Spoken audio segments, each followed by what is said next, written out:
10년을 돌아보면 대형 카페들이 거의 독식을 했었죠. 스타벅스도 그렇고 뭐 할리스도 그렇고 운영하는 카페의 경우는 갈수록 더 어려워지고 있어요. 그 카페 하시는 분들이 대부분 다 있는 것처럼 카페가 많다라는 것, 그리고 개인 카페들이 어렵다는 걸 피부로 느끼는 시대에 살고 있습니다. 걔네는 인테리어가 잘 돼 있으니까, 걔네는 프랜차이즈니까 신세 한탄만 하는 거예요. 이런 건 아무 소용이 없습니다. 이런 비슷한 조건을 가지고 있음에도 불구하고 장사가 잘 되는 카페들이 분명히 있습니다.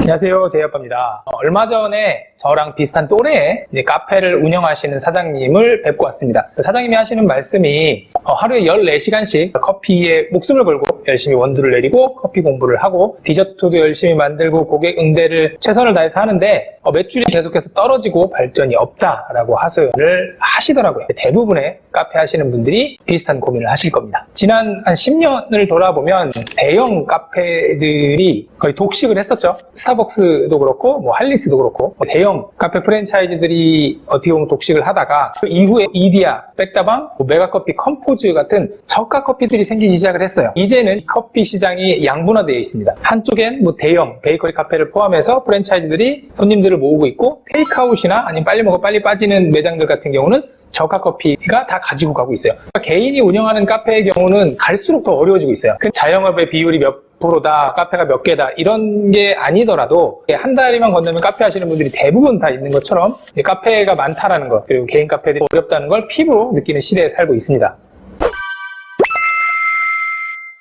자, 그럼 카페가 많은 것까지는 괜찮아요. 사람들이 커피를 다양하게 즐기는 것까지는 좋은데, 문제는 뭐냐? 카페라고 쉽게 일하지 않거든요. 하루에 12시간, 14시간, 많게는 16시간까지 일하면서 열심히 카페에서 일을 하시는데 매출이 계속 떨어지고 프랜차이즈들한테 밀리고 발전이 없다는 게 문제인 거죠. 자, 대한민국은 전통적으로 열심히 사는 것, 성실하게 사는 것, 최선을 다하는 것이 제일이라고 평생 교육을 받고 살아왔어요. 저 또한 그랬고요. 제가 상담을 해드렸던 사장님의 경우도 마찬가지였어요. 누구보다 일찍 카페 문을 열고 머신 청소도 다 하시고 원두 상태도 확인하시고 커피도 항상 공부를 하셨어요. 이게 내가 얼마나 노력하는지랑 매장 운영과 매출은 꼭 비례하진 않아요. 이 사장님 하시는 말씀이 지금보다 더 열심히 해라 라고 하면 할 수는 있겠는데, 문제는 그렇게 열심히 하고 시간을 쏟고 노력을 한다고 해서 잘 된다는 보장이 없어요. 뭐 다들 업종 변경을 해라, 그만둬라, 마케팅을 열심히 해라, 이런 책임 회피성 답만 내놓는 사람들이 주위에 있어서 답답하다라는 게 상담의 내용이었어요. 하지만 제가 누굽니까?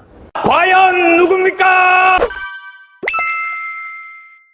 번째는 돌연변이를 찾아라 라고 말씀을 드릴게요. 유튜버 중에 유명한 구신사임당 현 주원규 씨가 내놓은 책 중에 슈퍼노멀이라는 책이 있습니다. 이 책에 나온 단어 중에 돌연변이를 찾아라 라는 말이 있어요. 이 단어가 제가 표현하고자 했던 말을 가장 적합하게 표현해 놓은 것 같아서 인용을 하자면, 현재 내가 운영하고 있는 카페 환경, 그리고 조건, 현재 상황과 제일 비슷하지만 장사가 잘 되는 그런 돌연변이 같은 매장을 찾는 것이 제일 중요해요. 길 건너면 스타벅스가 있어요.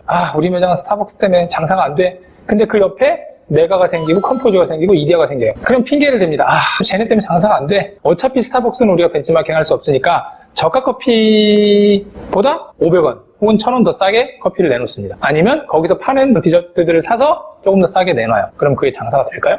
안 되죠. 이런 식으로 백날 열심히 해봐야 안 옵니다. 그러면서 걔네는 인테리어가 잘 돼 있으니까, 걔네는 프랜차이즈니까 신세 한탄만 하는 거예요. 이런 건 아무 소용이 없습니다. 그럼 내가 해야 되는 게 뭐냐? 내 매장의 상황을 객관적으로 봐야 돼요. 내가 어떤 위치에 매장이 있고, 평수는 몇 평이고, 내가 가지고 있는 예산은 얼마고, 주로 오는 사람들은 어떤 종류의 사람인지를 객관적으로 파악을 해야 돼요. 그리고 최대한 나랑 비슷한 조건에 있는, 하지만 장사가 잘 되는 카페를 찾는 게 중요합니다. 우리 집 근처에 뭐 스타벅스, 백다방, 이디야 뭐 다 있어. 그리고 버스 정류장이나 지하철도 우리 집이 제일 멀어. 평수도 제일 작고 인테리어도 제일 후져. 장사가 안 될 수밖에 없는 요건들이 굉장히 많아요. 하지만 이런 비슷한 조건을 가지고 있음에도 불구하고 장사가 잘 되는 카페들이 분명히 있습니다. 흔히 뭐 벤치마킹을 하라 그러면 나보다 모든 면에서 뛰어난 뭐 스타벅스가 됐건 아니면 큰 프랜차이즈가 됐건 거기서 하는 것들을 자꾸 벤치마킹을 하려고 해요. 장사가 잘 될 수 없는 요건에서 누구보다도 매출 많이 올리고 손님들을 많이 끌어당기는 매장들이 분명히 있어요.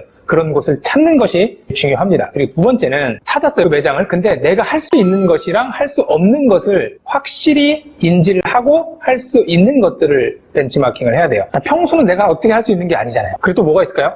저희 아카데미 1기 회원 중에 카페의 슬로건이 역삼동에서 가장 맛있고 진한 커피를 파는 집이라는 슬로건을 가지고 있는 집이 있어요. 정말로 많은 분들이 그 집에 진하고 맛있는 커피 때문에 오십니다. 근데 내 커피 스킬이 그 정도가 안 돼요. 근데 이 슬로건 좋다라고 가져다가 우리 집에 붙이면 그 커피 맛이 그만큼 못 따라주면 이런 건 안 하는 이만 못합니다. 내가 진짜 할 수 있는 것과 없는 것을 잘 구분해서 이 돌연변이 매장에서 하는 게 나도 이식할 수 있을 것 같아 라는 것들을 하나씩 가져와서 이식을 해야 돼요. 예를 들어 우리 매장이랑 모든 상황이 비슷한데 메뉴 사진을 한 1,000만 원 주고 찍은 것처럼 굉장히 먹음직스럽게 찍어놨어요. 이거 안 먹고 못 배겨. 그러면 우리도 돈을 들여서 그 사진 작가를 섭외해서 똑같이 찍으면 되겠죠. 아니면 온라인 스마트 플레이스가 정말 기깔나게 돼 있어. 그러면 그걸 우리가 꾸밀 수는 있겠죠. 혹은 그 집에 알바를 하는 여직원이 연예인이야. 너무 예뻐? 오후에 갔더니 남자 직원도 연예인이야. 사람들이 그 직원들을 보러 와. 그런 건 우리가 할 수 있겠죠. 시골 막 3만 원씩 때린다. 이렇게 객관적으로 내가 벤치마킹 할 수 있는 포인트와 할 수 없는 포인트들을 잘 구분해서 할 수 없는 건 내려놔야 돼요. 나보다 압도적으로 잘하는 사람들을 벤치마킹 하는 게 아니고 나랑 고만고만한데 잘하는 애들을 벤치마킹을 해야 됩니다. 자, 오늘 카페에 대해서 얘기를 했지만 이건 카페뿐만이 아니고 외식업의 거의 대부분의 경우에 적용이 될 수 있을 것 같아요. 어디서 뭘 팔든지 간에 잘 파는 사람들은 분명히 존재합니다. 지치지 말고 꼭 돌연변이들을 찾으셔서 내 매장에 적용하시길 바랍니다. 감사합니다.